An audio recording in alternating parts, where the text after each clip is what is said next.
नमस्कार विद्यार्थी मित्रांनो, तुमचं स्वागत आहे यशोदा अकॅडमीमध्ये. आजच्या व्हिडिओमध्ये आपण 5 सप्टेंबर 2023चा तलाठीचा पेपर बघणार आहोत. त्याच्यामधील आपण जी एस क्वेश्चनचं आपण काय करणार आहोत, 360 व्ह्यूमध्ये ॲनालिसिस करणार आहोत. ठीक आहे, तर व्हिडिओ नक्की बघा शेवटपर्यंत. जर तुम्ही माझा 4 सप्टेंबर 2023चा पेपर बघितला असेल तर तुम्हाला जर समजेल की आपण कसं विश्लेषण घेतो आहे. ठीक आहे, तर व्हिडिओ हा नक्की शेवटपर्यंत बघा. तर चला सुरुवात करूया आजच्या व्हिडिओला. पहिला प्रश्न बघूया. 2011च्या जनगणनेनुसार खालीलपैकी कोणत्या राज्याच्या शहरी भागातील लिंग गुणोत्तर सर्वाधिक आहे? हा सेम क्वेश्चन असाच विचारलेला होता 4 सप्टेंबरच्या शिफ्टमध्ये. ठीक आहे, तर त्याच्यामध्ये त्रिपुरा उत्तर होतं. तर आता इथं विषय काय माहीत आहे, इथं खालीलपैकी म्हटलेलं आहे, तर इथं सर्वात जास्त असं म्हटलेलं नाही आहे, तर इथे गोवा उत्तर आहे. सर्वात जास्त कुठं आहे तर केरळमध्ये आहे. ठीक आहे, आता लिंग गुणोत्तराबद्दल आपण माहिती बघूया सविस्तर. ठीक आहे, हा 2011च्या जनगणनेनुसार किती होता, 6:943 होता. आणि 2001च्या ह्याच्यानं किती होता, 933 होता. ह्या दोघांमधला डिफरन्स किती होता, 10 होता. हे लक्षात ठेवा.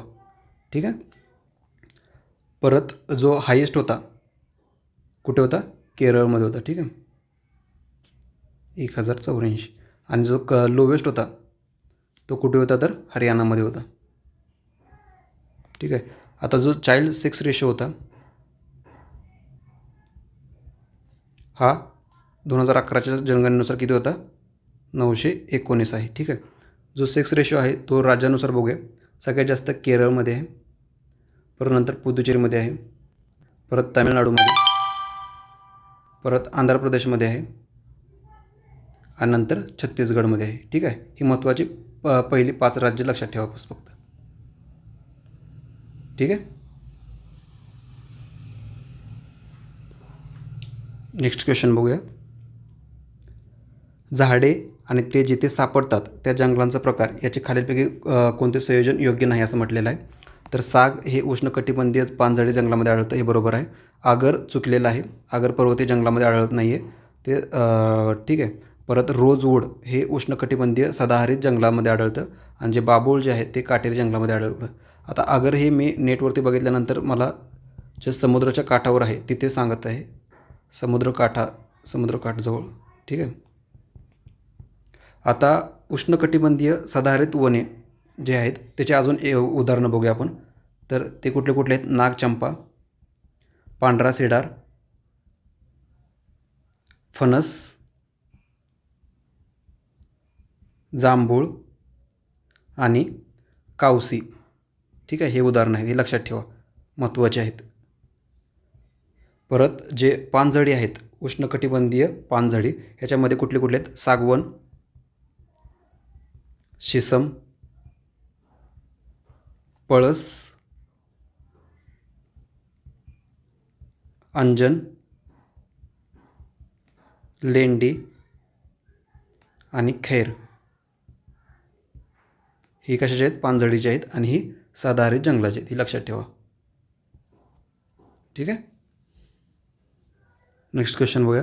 प्रार्थना समाजाची स्थापना डॅशमध्ये झाली, ती कधी झाली होती, 1867मध्ये झाली होती. कोणी केली होती तर आत्माराम पांडुरंग तडकरकर यांनी केली होती. ठीक आहे, कोणाच्या प्रेरणेने केली होती तर केशवचंद्र सेन यांच्या प्रेरणेतून केली होती ती स्थापना.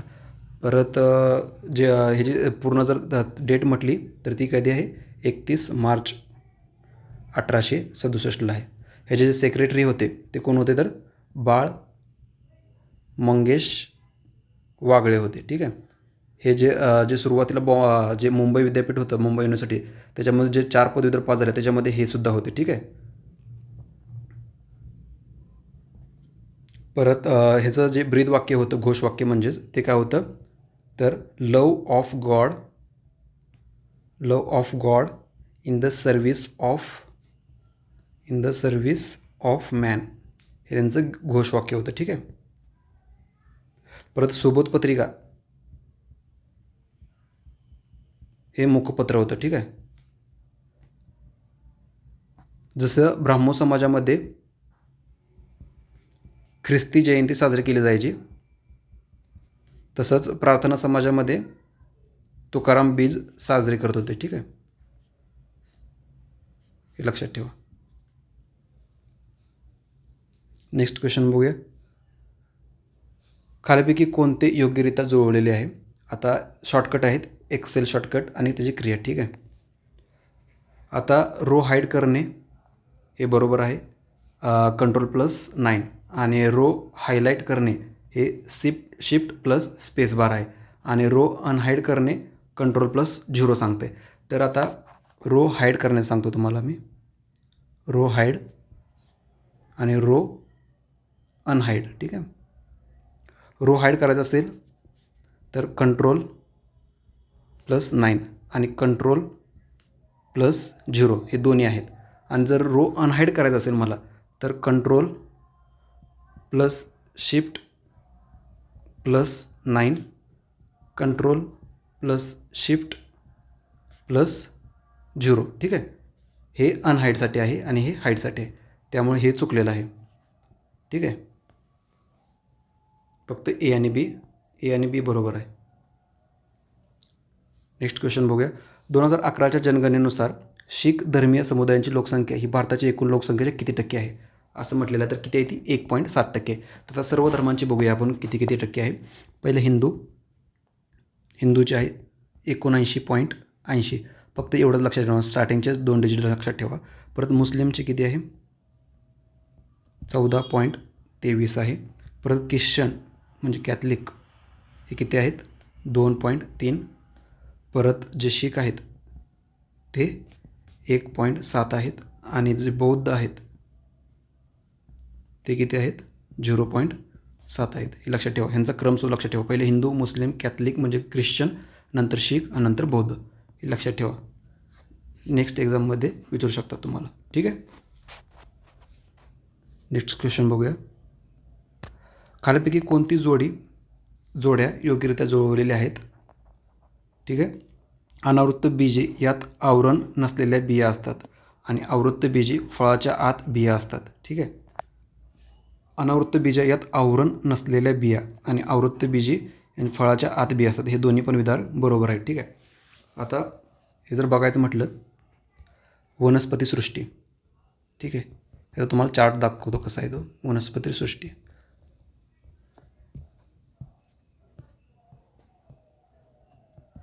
पहिले याच्यात काय येते अपुष्प येते, ज्यालाच अबीजपत्री म्हटलं जातं. ठीक आहे. इथे काय येतं सपुष्प येतं, ह्याला काय म्हटलं जातं बीजपत्री म्हटलं जातं. ह्याच्यामध्येच 3 येतात. हे कुठले थॅलोफायटा, ब्रायोफायटा आणि टेरिडोफायटा. ह्याच्यामध्ये संवहनी संस्था नसतात, ह्याच्यामध्ये पण नसतात आणि ह्याच्यामध्ये संवहनी संस्था असतात. ठीक आहे. ह्याला शैवाळांचा गट म्हटलं जातं, शैवाळ. परत ह्यांना उभयचर म्हणतात. ठीक आहे. हे लक्षात ठेवा, 2 एक्स्ट्रा पॉईंट आहेत. आता सपुष्पमध्ये 2 भाग पडतात, एक अनावृत्त आणि एक आवृत्त. ठीक आहे. आवृत्त बीज आणि आवृत्ती बीजमध्ये त्याच्यामध्ये 2 आहेत, एक बीजपत्री आणि द्विबीजपत्री. ठीक आहे. हा त्याचं चार्ज आहे, लक्षात ठेवा, प्रश्न याच्यानुसार सुटून जाईल तुमचा. नेक्स्ट क्वेश्चन बघूया. 42वी घटनादुरुस्ती कायदा अधिनियम 1976 द्वारे खालीपैकी कोणता शब्द भारतीय राज्यघटनेच्या प्रस्तावनेत जोडला गेला नाही असं म्हटलं आहे. तर धर्मनिरपेक्ष, समाजवादी आणि अखंडता हे 3 शब्द जोडले होते. ठीक आहे. प्रजासत्ताक नव्हता जोडला होता. ठीक आहे. आणि जी प्रस्तावनेमध्ये आहे राज्यघटनेच्या प्रस्तावना, त्याच्यामध्ये फक्त एकच घटनादुरुस्ती झालेली आहे, ती म्हणजे 42वी घटना 1976. ठीक आहे. आता राज्यघटना प्रस्तावनेबाबत 3 खटले आहेत. ते 3 कुठले आहेत ते बघूया आता. एक सर्वात पहिला म्हणजे बिरोबारी युनियन खटला. ठीक आहे. हा 1960चा होता. ह्याच्यामध्ये काय म्हटलं तर प्रस्तावना ही घटनेचा भाग नाही असं म्हटलं. परत दुसरा खटला होता केशवानंद भारती खटला. कधीचा आहे 24 एप्रिल 1973चा. ह्याच्यामध्ये काय म्हटलं घटनेचा भाग आहे म्हटलं, हे नाही म्हटले, हे घटनेचा भाग आहे म्हटलं. परत नंतर दुसरा खटला भारतीय जीवन विमा खटला. ठीक आहे. हा 1995चा आहे. ह्याच्यामध्ये काय सांगितलं तर प्रस्ताविका ही घटनेचा अविभाज्य भाग आहे असं सांगितलं. ठीक आहे, हे 3 खटले होते. ठीक आहे, परत ते जो प्रस्तावनिका आहे तो संविधान सभेमध्ये 3 डिसेंबर 1946ला उद्दिष्टांचा ठराव म्हणून नेहरू यांनी मांडला होता, जो कधी पारित झाला 22 जानेवारी 1947ला पारित झाला. जे प्रस्ताविका आहे ते आपण कोणाकडून घेतले, USA कडनं घेतले. हे लक्षात ठेवा, पॉईंट लक्षात ठेवा. नेक्स्ट क्वेश्चन बघूया. नारायण गुरु यांच्याबद्दल खालीलपैकी कोणते विधान बरोबर आहे? त्यांनी स्वाभिमान चळवळीची स्थापना केली होती, हे चूक आहे विधान. त्यांनी जातीभेदाच्या आधारे लोकांना दिल्या जाणाऱ्या असमान वागणुकीविरुद्ध लढा दिला. ठीक आहे, हे बरोबर आहे. आता स्वाभिमान चळवळीची जी स्थापना होती ती कोणी केली होती तर ते पेरियार यांनी केली होती. ठीक आहे, पेरियार E.V.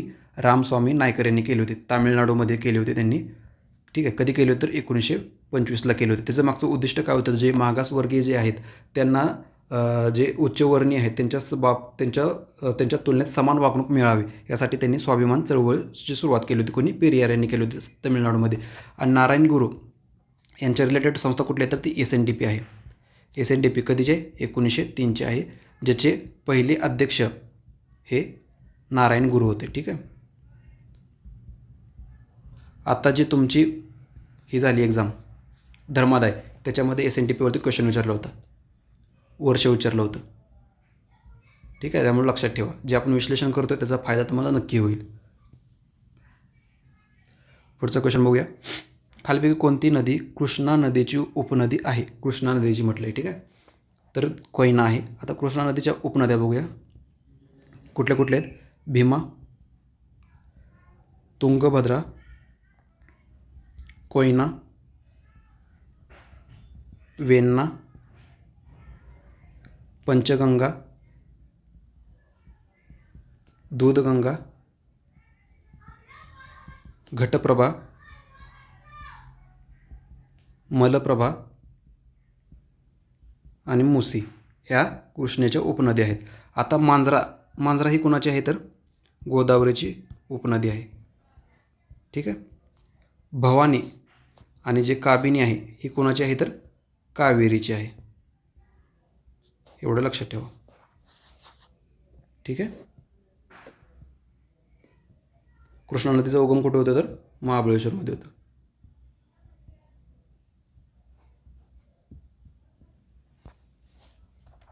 नेक्स्ट क्वेश्चन बघूया. खालीलपैकी कोणते विधान बरोबर आहे असं म्हटले. पोरिफेराला सामान्यपणे स्पंज म्हटलं जातं, बरोबर आहे. पोरिफेरा प्रामुख्याने सागरी आदिवासात आढळतात, जास्त करून ते सागरी याच्यामध्ये आढळतात. दोन्ही पण विधाने बरोबर आहेत. ठीक आहे, पोरिफेराबद्दल एक फॅक्ट सांगतो तुम्हाला, महत्त्वाचं आहे. ठीक आहे, आधी तर ह्यांना स्पंज म्हटलं जातं, परत त्यांच्यामध्ये पोर्स असतात.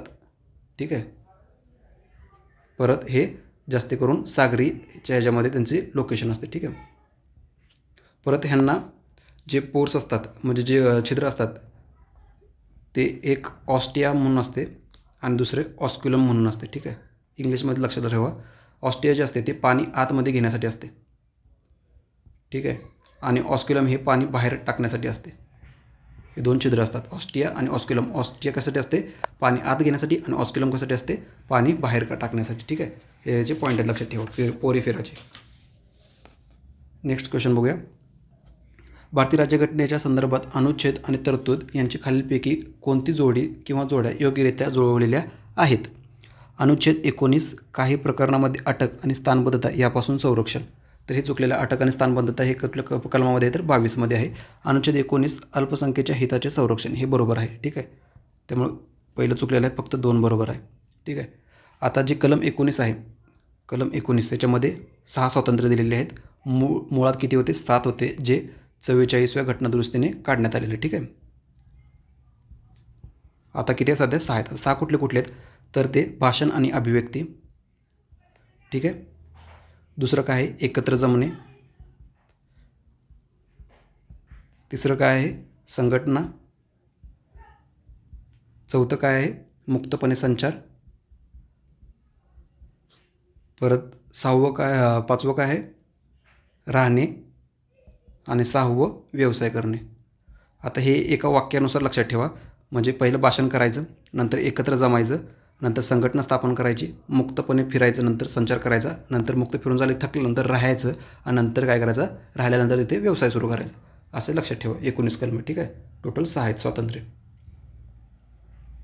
आता जे 22 कलम आहे, जे काही प्रकरणामध्ये अटक आणि स्थानबद्धता, हे जे साधारण जे कायदे असतात त्याच्या बाबतीत 24 तास तुम्ही स्थानबद्धता करू शकता. ठीक आहे, साधारण कायद्याबाबतीत. आणि जी प्रतिबंधक स्थानबद्धता असते ही मॅक्झिमम तुम्ही 3 महिने करू शकता. ठीक आहे. ह्याच्यानंतर जो 44वी घटना दुरुस्ती 1978 आली, त्याच्याने 2 महिने सांगितली होती, पण ही जी तरतूद आहे ही लागू झालेली नाही आहे, म्हणून आता सध्या 3 महिन्याचीच आहे. ठीक आहे. प्रतिबंधक स्थानबद्धता हे लक्षात ठेवा. आणि जे प्रतिबंधक स्थानबद्धता आहे हे संघसूचीमध्ये येते. ठीक आहे. सूची कुठली तर संघसूची. सूची कुठल्या अनुसूचीमध्ये येते? 7व्या अनुसूचीमध्ये येते. हे लक्षात ठेवा. ठीक आहे. Next question. खेळाडू आणि खेळ यांची खालीलपैकी कोणती जोडी योग्यरित्या जुळवलेली आहे? निखत जरीन मुष्टियुद्ध आणि सुशीला देवी जुडो हे दोन्ही पण खेळ बरोबर आहेत. हे त्यावेळेचा करंटमधला क्वेश्चन आहे. त्यामुळे जेव्हा नेक्स्ट टाईम करंट करचाल ते ह्या पॅटर्ननुसार तुम्ही करंटचा अभ्यास केलेला पाहिजे. ठीक आहे. Next question.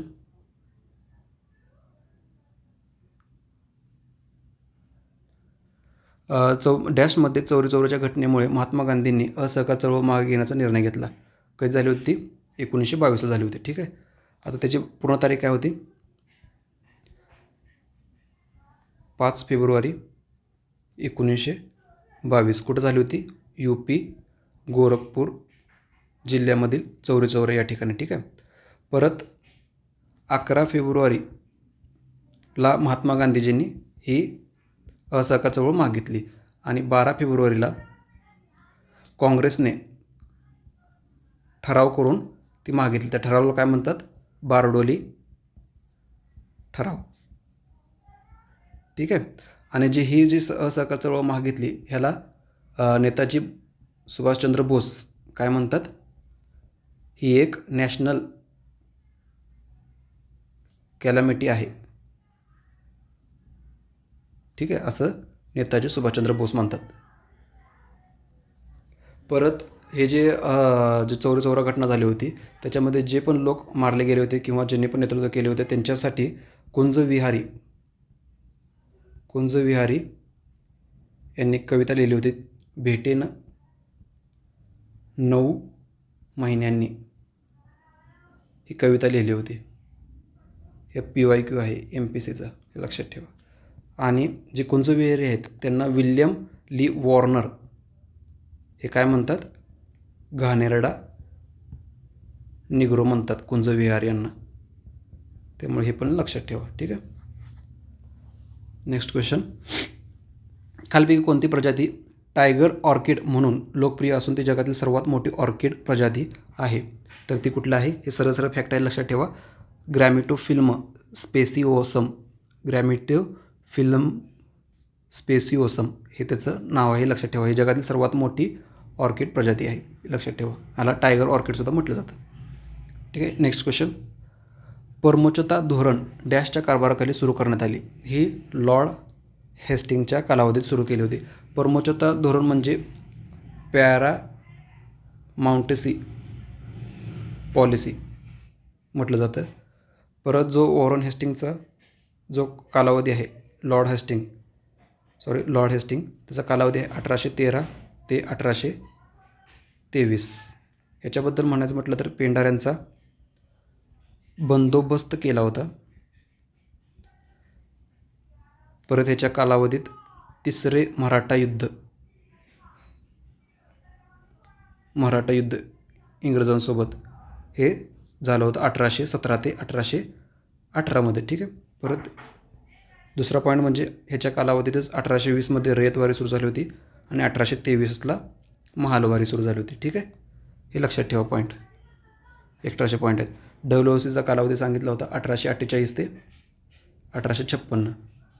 मागच्या शिफ्टच्या ह्याच्यामध्ये विश्लेषणच्या ह्याच्यामध्ये तुमचं डब्ल्यूसीचं पूर्ण त्याचं कार्य सांगितले. त्यामुळे मागच्या शिफ्टचं जो व्हिडिओ आहे तोही बघा. ठीक आहे. लॉर्ड कॅनिंगबद्दल बोलायला गेलं तर 1858च्या वेळेस हे जो राणीचा जाहीरनामा झाला होता त्याच्यानंतर नुसार हे काय होते, पहिले व्हॉइसरॉय होते, जो यांनी 1 नोव्हेंबर 1858ला राणीचा जाहीरनामा वाचून दाखवला होता. ठीक आहे. Next question. माहितीचा अधिकार 2005च्या कोणत्या कलमाच्या अंतर्गत प्रत्येक नागरिकाला या अधिनियमाच्या तरतुदी कक्षेत माहिती मिळवण्याचा अधिकार आहे? ठीक आहे. हे कलम कुठलं आहे तर कलम 3 आहे. तर कलम 2 काय आहे? 2मध्ये व्याख्या दिलेल्या आहेत. ठीक आहे, व्याख्या. कलम 4मध्ये काय आहे तर सार्वजनिक प्राधिकरण त्यांच्यावरील आबंधने हे दिलेले आहेत कलम 4मध्ये. आणि कलम 1मध्ये काय आहे तर नाव, विस्तार आणि प्रारंभ. ठीक आहे.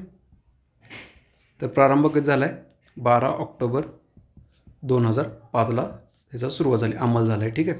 परत माहिती अधिकार अधिनियमविषयी 28 सप्टेंबर हा माहिती अधिकार दिन म्हणून पाळला जातो. 6 ऑक्टोबर ते 12 ऑक्टोबर हा आठवडा म्हणून पाळला जातो. सर्वात पहिलं राज्य म्हटलं तर तामिळनाडू. महाराष्ट्र हे कितवं आहे? 6वं राज्य आहे, 2002मध्ये सुरू केलं आहे. ठीक आहे, हे लक्षात ठेवा. सर्वात पहिलं देश म्हटला तर स्वीडन. Next question. 1831मध्ये खालीलपैकी कोणी पेशीच्या केंद्रकाचा शोध लावला? पेशिकाचा केंद्रक म्हणजे न्यूक्लियसचा शोध लावला. ठीक आहे. तर तो रॉबर्ट ब्राउन यांनी लावला होता. पुरकिंजे यांनी काय केलं होतं तर जे हे असतात पेशींच्या द्रव्य पदार्थासाठी त्यांनी प्रोटोप्लाझम हा शब्द दिला. ठीक आहे. म्हणजे असा जर क्वेश्चन विचारला हू कॉइन टर्म प्रोटोप्लाझम, तर त्याचं उत्तर पुरकिंजे असणार आहे. ठीक आहे, हे लक्षात ठेवा. आता रॉबर्ट हुकबद्दल बोलायचं झालं तर त्यांनी मृत पेशीचा शोध लावला होता. ठीक आहे. म्हणजे जर असं विचारलं सेलचा शोध कोण लावला तर ते रॉबर्ट हुक होते. ठीक आहे. परत लिओन हुक ह्यांना काय म्हटलं जातं? Father of microbiology. ठीक आहे, मायक्रोबायोलॉजीचं फादर म्हटलं जातं. परत ह्यांनीच मायक्रोस्कोपचा वापर करून स्पर्म सेलचा शोध लावला होता. ठीक आहे, मायक्रोस्कोपचा प्रथम वापर केला होता त्यांनी, हे लक्षात ठेवा. आणि ह्यांनीच जिवंत पेशीचा शोधसुद्धा लावला होता. मृत पेशी म्हटलं तर रॉबर्ट हुक, हे लक्षात ठेवा. ठीक आहे. नेक्स्ट क्वेश्चन बघूया. भारतीय राज्यघटनेतील खालीलपैकी कोणता अनुच्छेद हा भारताबाहेर राहणाऱ्या भारतीय वंशाच्या विशिष्ट व्यक्तीच्या नागरिकत्वाच्या अधिकाराशी संबंधित तरतुदीत आहे? तर ते कलम कुठला आहे? 8मध्ये. ठीक आहे, कलम 8 आहे. आता भारतीय नागरिकत्व हा भाग 2मध्ये विषय येतो. त्याचा कलम किती आहे? 5 ते 11. ठीक आहे. नागरिकत्व हा विषय कोणाकडून घेतलेला आहे? आपण एकच नागरिकत्व हा ब्रिटन देशाकडून घेतलेला आहे. ठीक आहे. आता ह्याच्यातील कलम बघूया आपण. कलम 5मध्ये काय सांगितलेलं आहे? घटनेच्या प्रारंभीचे नागरिकत्व. ठीक आहे. कलम 6मध्ये काय सांगितलं आहे? पाकिस्तानातून भारतामध्ये आलेल्यांचे नागरिकत्व. 7मध्ये काय सांगितलं आहे? भारतामधून पाकिस्तानामध्ये गेलेल्यांचं नागरिकत्व. 8मध्ये काय सांगितलेलं आहे?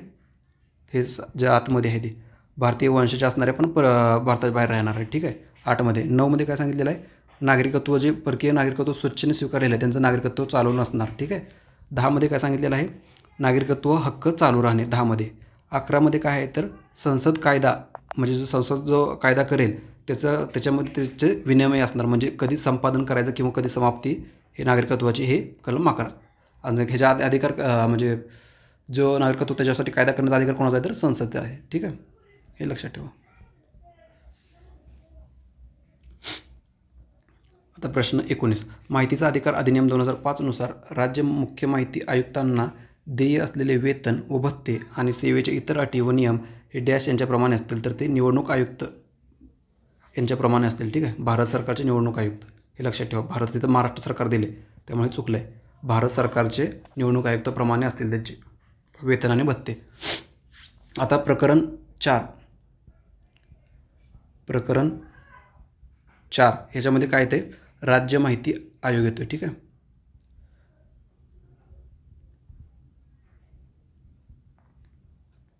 कलम 15मध्ये काय आहे? आयोग आहे, राज्य माहिती आयोग. कलम 16मध्ये काय तर त्यांचे पदावधी आणि सेवा शर्ती आहेत. कलम 17मध्ये काय तर त्यांना पदावरून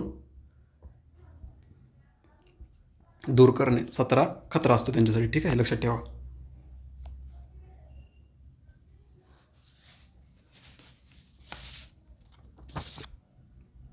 नेक्स्ट क्वेश्चन बघूया. 1867 मध्ये बॉम्बे, मुंबई येथे खालीलपैकी कोणत्या समाजाची स्थापना करण्यात आली आणि त्याद्वारे जातीय निर्बंध हटवणे, बालविवाह रद्द करणे, स्त्रियांच्या शिक्षणाला प्रोत्साहन देणे आणि विधवा पुनर्विवाहावरील बंदी संपवणे यासाठी प्रयत्न केले गेले? तर ते प्रार्थना समाजामध्ये. आता ह्याच्यातमधून तुम्हाला जर पुढचं काहीच माहीत नसेल तर फक्त स्थापना तो जर तुम्हाला इयर जर माहीत असेल 1867 तर तुमचं उत्तर सुटून जाते. ठीक आहे. 1867 बॉम्बे येथे स्थापना केली होती. पुढे त्यांचे कार्य दिले आहेत. जाती निर्बंध हटवणे, बालविवाह रद्द करणे, स्त्रियांच्या शिक्षणाला प्रोत्साहन देणे, विधवा पुनर्विवाह बंदी संपवणे हे सगळे त्यांचे कार्य आहेत. ठीक आहे. प्रार्थना समाजाबद्दल आधीच माहिती दिलेली आहे. 31 मार्च 1867ला स्थापना केली. आत्माराम पांडुरंग तरखडकर यांनी केली होती. कोणाच्या प्रेरणेने तर केशवचंद्र सेन यांच्या प्रेरणेने केली होती. ठीक आहे. हे लक्षात ठेवा. आर्य समाज म्हटलं तर 1875 कोणी? स्वामी दयानंद सरस्वती.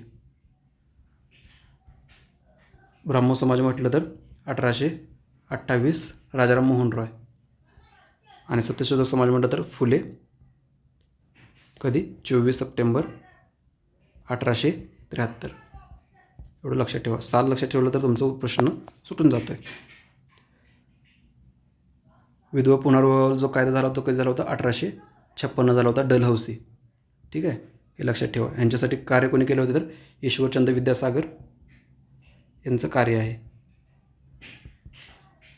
आणि राजाराम मोहन रॉय यांचं. ठीक आहे. हे लक्षात ठेवा. आणि सती प्रथा बंदी झाली त्याच्यासाठी ती बेंटिकच्या कालावधी झाली. कधी झाली? 1829ला. ह्यासाठी कोणी कार्य केले तर नानाशंकर शेठ यांनी मुंबईमधून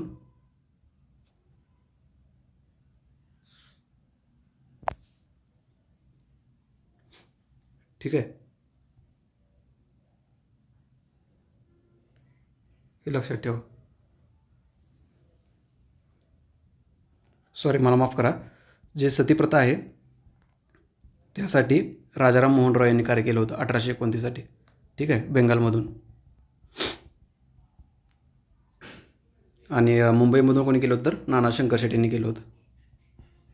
आणि जे विधवा पुनर्विवाह आहे त्याच्यासाठी ईश्वरचंद्र विद्यासागर यांनी केलं होतं. माझं चुकलं. ईश्वरचंद्र विद्यासागर यांचं कार्य आहे. ठीक आहे.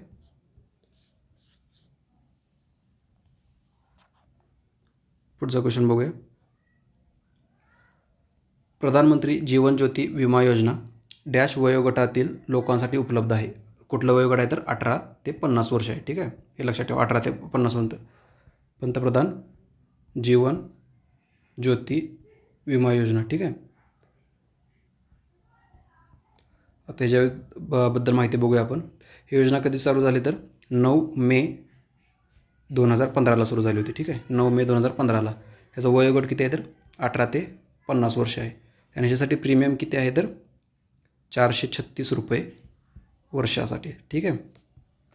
आणि जर ह्याच्यामुळे मृत्यू झाला, ह्या योजनेअंतर्गत मृत्यू जर झाला तर किती रुपये भेटतात? 2 लाख रुपये भेटतात लाभ. ठीक आहे. हे लक्षात ठेवा. पुढचा प्रश्न बघूया. बुडा चापोरी वन्यजीव अभयारण्य हे भारतातील खालीलपैकी कोणत्या राज्यात आहे तर ते आसाममध्ये आहे. एवढं लक्षात ठेवा. ठीक आहे.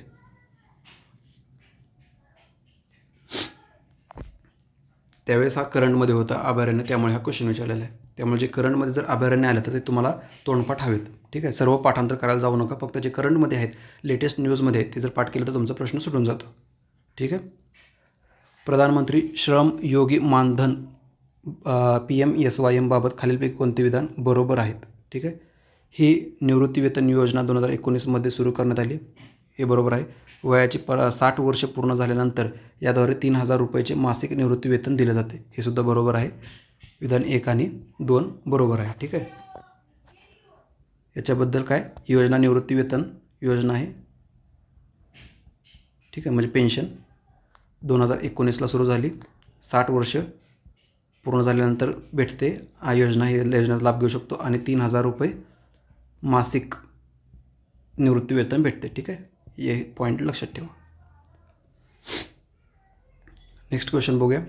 डॅश आणि विशेषतः कुष्ठरोगाने पीडित गरीब लोकांच्या पुनर्वसन आणि सक्षमीकरणासाठी केलेल्या कार्यासाठी ओळखले जाते. तर ते कोण आहेत? तर कुष्ठरोगांचं म्हटलं तर कुठले? तर बाबा आमटे आहेत. बाबा आमटे यांनी आनंदवन आश्रम सुरू केलं होतं. कुठे केलं होतं? तर ते चंद्रपूरमध्ये केलं होतं सुरू. ठीक आहे, हे लक्षात ठेवा. अण्णा हजारे यांच्याबद्दल म्हटलं तर त्यांनी भ्रष्टाचार संबंधात हे केलं होतं, संप केले होते. ठीक आहे, उपोषण केलं होतं. त्याच्यानंतर लोकपाल कायदा अंमलात आला होता. ठीक आहे. परत नंतर विनोबा भावे यांच्याबद्दल म्हटलं तर 1940ला त्यांनी वैयक्तिक सत्याग्रहामध्ये ते पहिले वैयक्तिक सत्याग्रही होते. ठीक आहे, पहिले सत्याग्रही होते. 11 ऑक्टोबर 1940ला जो सुरू झाला होता. ठीक आहे. परत विनोबा भावेबद्दल म्हटलं तर त्यांना भारतरत्नसुद्धा मिळाला आहे, हे लक्षात ठेवा, 1983मध्ये. परत जो रॅमन मॅग्सेसे पुरस्कार असतो, रॅमन मॅग्सेसे पुरस्कार, तो त्यांना सर्वात पहिला जे फर्स्ट भारतीय किंवा फर्स्ट आशियाई आहेत. ठीक आहे, ते आहेत ज्यांना हा रॅमन मॅग्सेसे पुरस्कार मिळाला आहे, 1958मध्ये मिळाला. ठीक आहे, हे सुद्धा लक्षात ठेवा. परत जे नानाजी देशमुख आहेत ह्यांच्याबद्दल माहिती म्हणजे ते सामाजिक कार्यकर्ते आहेत आणि त्यांना पद्मविभूषण मिळाला आहे आणि भारतरत्नसुद्धा मिळाला आहे त्यांना 2019मध्ये. ठीक आहे, नानाजी देशमुख. नेक्स्ट क्वेश्चन, पश्चिम किनारपट्टी मैदानाच्या मध्यवर्ती भागाला काय म्हणतात?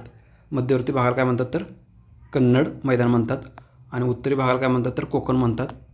परत उत्तरी सरकार हे कुठे आहे? तर आंध्रा आणि ओडिसामध्ये आहे. ठीक आहे. परत मलबार किनारपट्टी ही दक्षिणेकडल्या भागाला म्हणतात, जी केरळमध्ये आहे. आणि कोरोमंडल ही तामिळनाडू आणि आंध्रामध्ये. ठीक आहे, हे लक्षात ठेवा. हे होतं आजचं 25 क्वेश्चनचं 360 व्ह्यूमध्ये विश्लेषण. आशा करतो तुम्हाला हे विश्लेषण आवडलं असेल, आणि जर आवडलं असेल तरच व्हिडिओला लाईक करा, आणि जर चॅनलवरती तुम्ही जर नवीन असाल तर चॅनलला नक्की सबस्क्राईब करा मित्रांनो.